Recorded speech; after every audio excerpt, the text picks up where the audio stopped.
Once,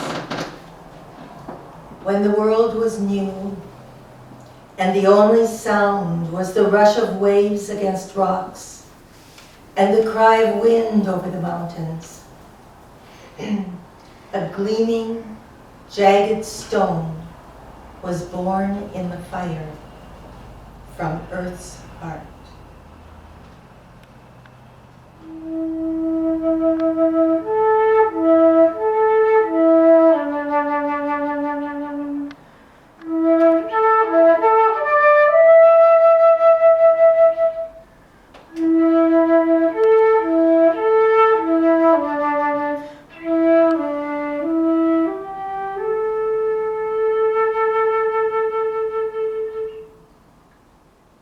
For 1,000,000 years, she lay in the dark silence deep in a cold sea, and all she knew was the gentle rhythm of the waters around her. There she rested and learned the sea's wisdom, which is never ends.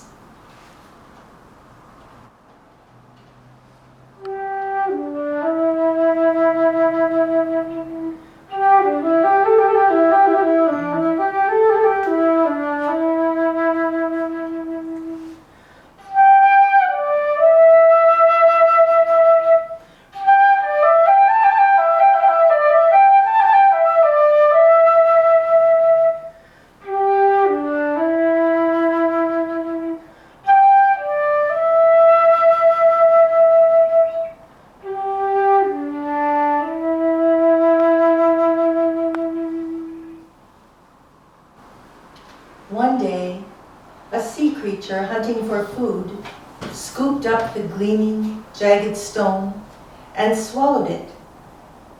She was sleek and silver, with flecks of blue along her back, and over her gills she carried the stone within her body for 7 years. She swam to the farthest limits of the sea and back, and the stone was within her. At last, she made her way toward land. These were the days of trees that grew tall until they died, and no one cut them down. And these were the days of rivers tumbling down mountains, shining clearer than the finest glass through which light passes unimpeded. The silver and blue sea creature swam from the cold blue sea up the mountain river. A moon circled 3 times through its phases before the creature completed her journey. She leapt up waterfalls and through churning rapids, using all the power of the sea stored in her heart for 7 years.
She swam to a place where the shallow waters reflected the towering trees and glittered like 1,000,000,000 jewels in the sun.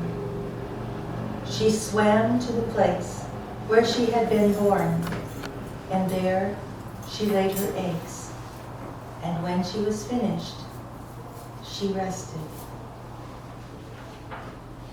The beautiful silver and blue creature lay close to the river's edge, and the stone lay within her. Her life was complete, and so she died.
She became part of the river.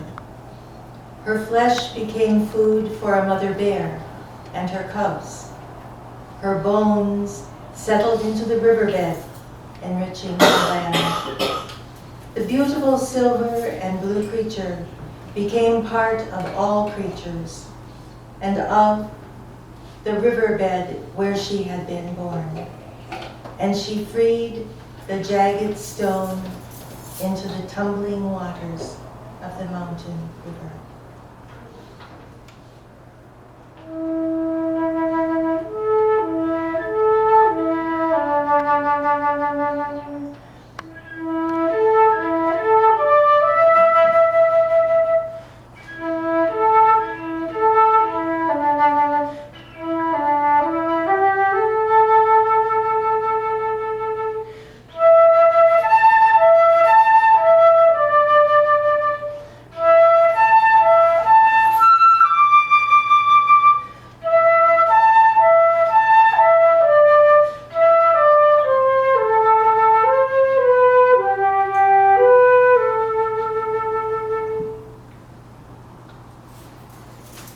For 1,000 years, the jagged stone tumbled down the river toward the cold blue sea. The waters lifted her up, dropped her into pools where she whirled for years round and round, becoming smooth, becoming smaller as her rough edges dissolved. There she lay for 100 years where the water was still, where the sun warmed her in summer, and where during the long winters ice enclosed her, as if she and the water had become one thing.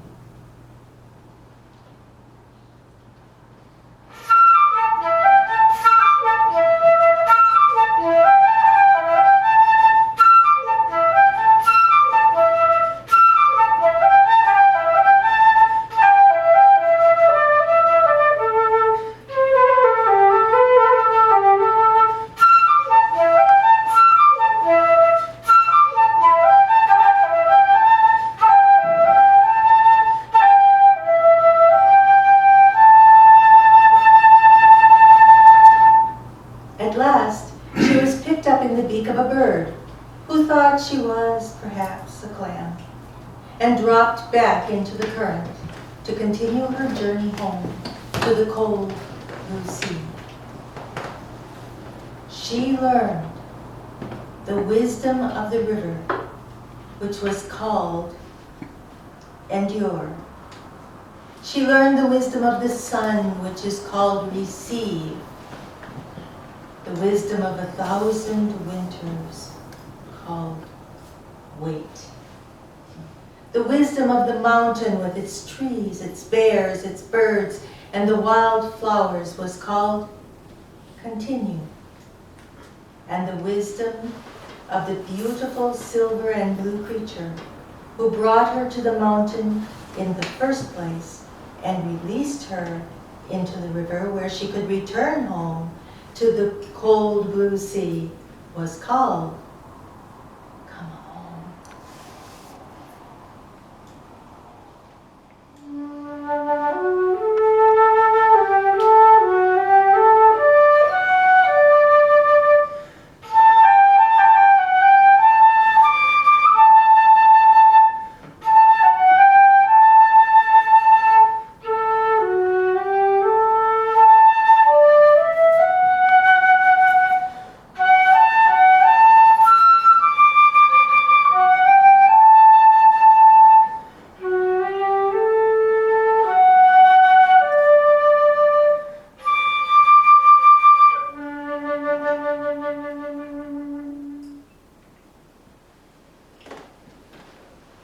At last, one spring, when the snow on the mountain had been deep and heavy rains blew in from the sea, the river flooded to a torrent.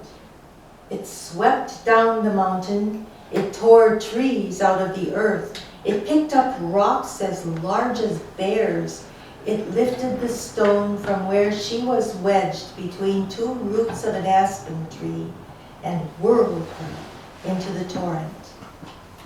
The river carried her to where it crashed against the powerful curling waves of the cold blue sea and dropped her on a white beach. There she lay among other stones, stones of every color, stones from the mountain and stones from the sea together, with the rolling tides touching one another, whispering in the language land and sea speak when they meet.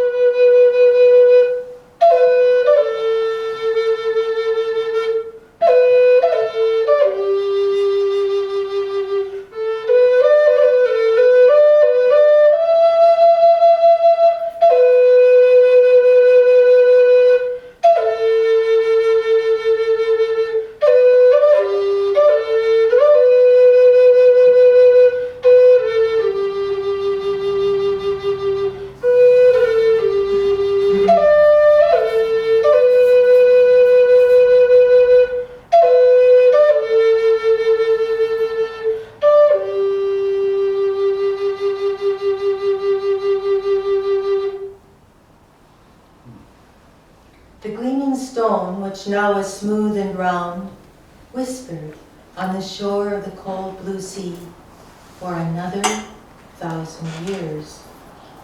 Often the sea swept her deep into its waters, but always she returned to the white sands where the summer sun warmed her and the winter rains washed her clean. Coastal winds brushed her with sand, polishing her until she was not only smooth, but translucent. Now, when the sun shone down on her, she was filled with light. She learned the wisdom of the wind, which was called flow. The wisdom of the sand, called change. The wisdom of the stars, called shine. And the wisdom of the tides, called remember.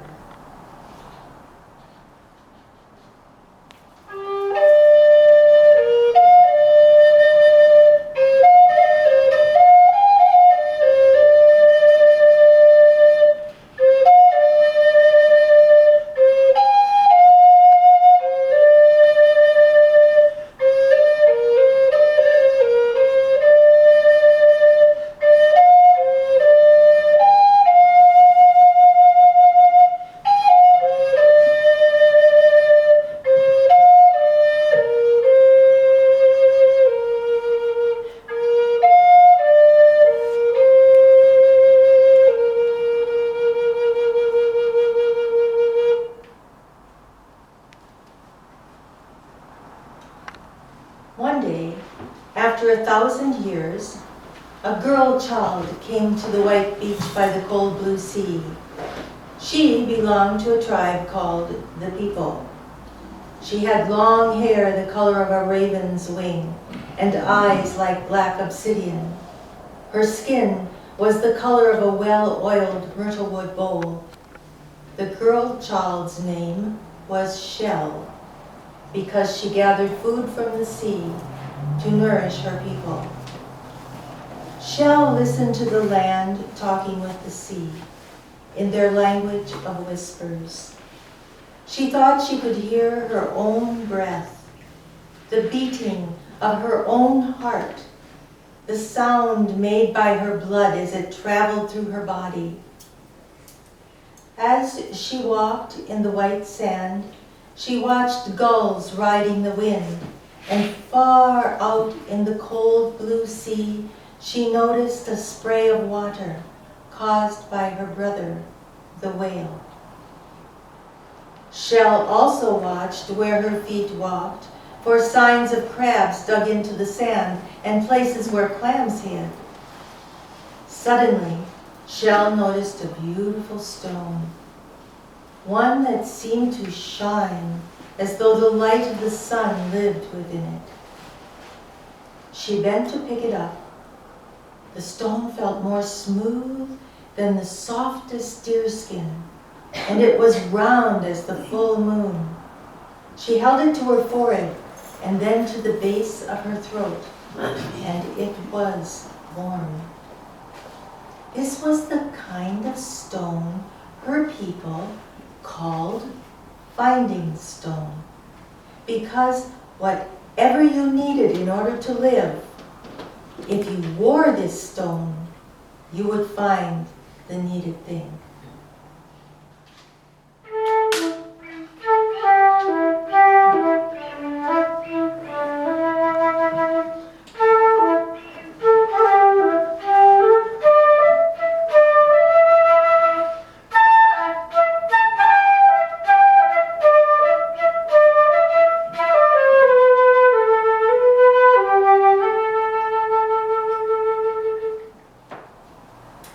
Shell closed her hand around the smooth, round stone and thanked the earth spirit who had brought her together with this finding stone. Shell thanked her finding stone for all the years the stone had traveled toward her and all the hardships the stone had endured in order to arrive here on this white beach, beside this cold blue sea, on this very day that Shell had come from her village to find food for her people. Around her neck, Shell wore a small leather pouch. Because she was still a girl, the leather pouch was new and still empty. When her grandmother had given it to her as a gift for her 12th winter, she had called it a medicine pouch. Grandmother had told Shell that the pouch must remain empty until something from the earth called to Shell with the voice of healing, wisdom, and power. It may be any of the colors of the rainbow, and it must contain the light of the sun, Grandmother had said. It must have come through fire. It must have spoken with the waves. It must have listened to the music of the wind. Shell opened her leather medicine pouch, and into it she put the round, clear stone. Then she gathered food. Before the sun was at its high point in the sky, her basket was filled with shellfish, and she was walking through the tall trees toward the camp of her people.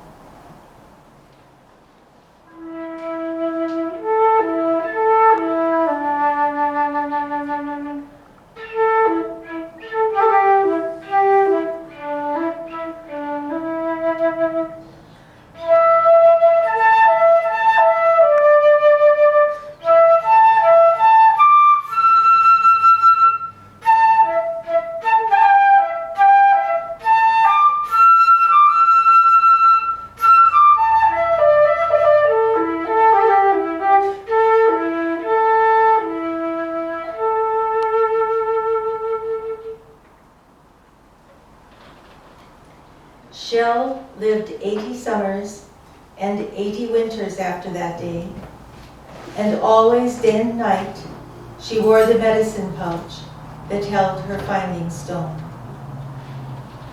Shell grew to be beautiful and wise and honored by her people.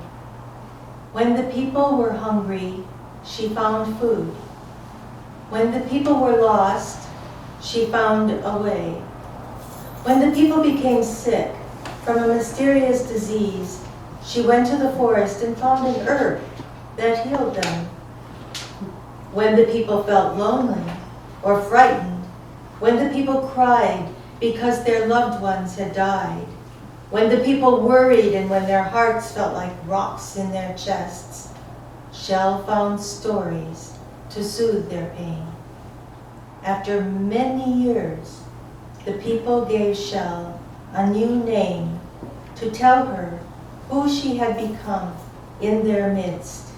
They called her Finding Woman.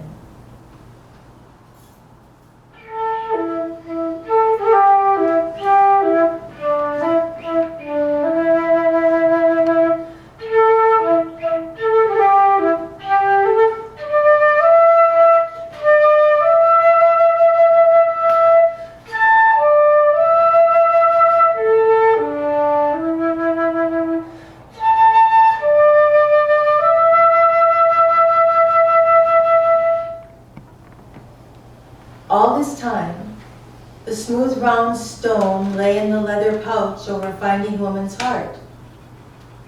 In the cold, she could feel the stone's warmth. When she felt confused, she listened for the stone's voice. As she lived, she learned Finding Stone's wisdom.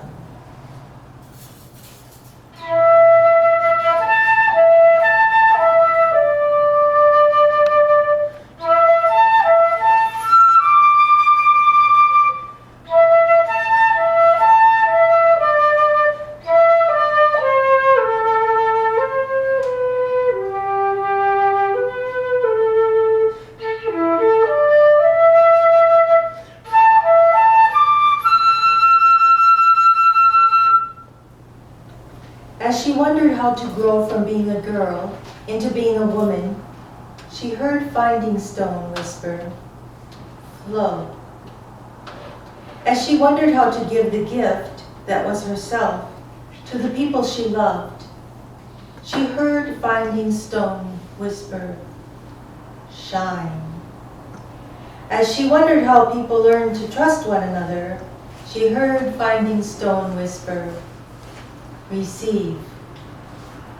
As she wondered how to pass her wisdom on to the children born from her body and her soul, she heard Finding Stone whisper, "Change." As she wondered how to help her own children find their way along the confusing paths of the world, she heard her Finding Stone whisper, "Wait."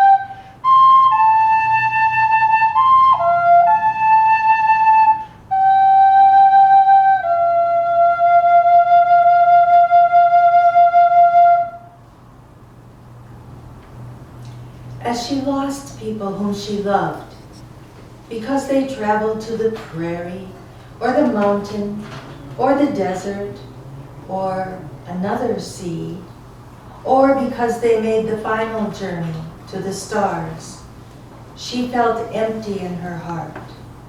But she heard the Finding Stone whisper, "Endure." As she grew old and was alone, she heard her Finding Stone whisper, "Continue." As the young came to her for wisdom, she heard her finding stone whisper, "Remember." And as her body became like a winter leaf blown across the snow, she heard her finding stone whisper, "Come home."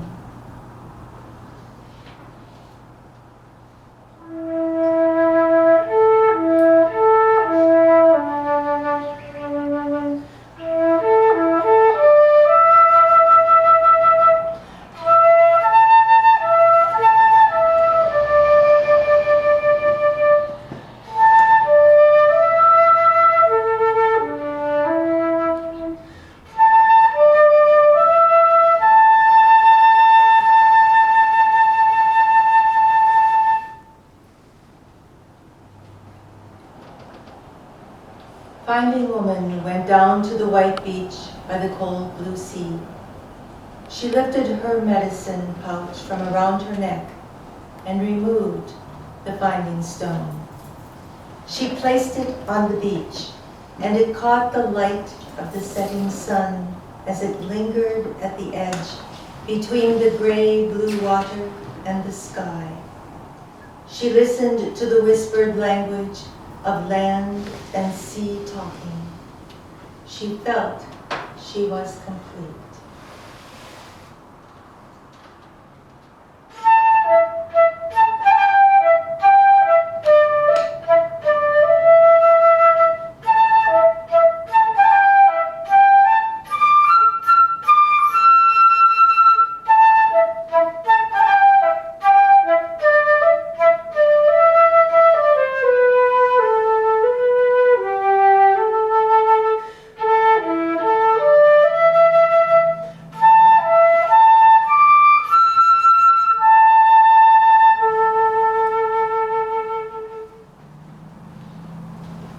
Finding Woman looked for a long time at the smooth, round stone lying in the sand, catching the last light of the setting sun.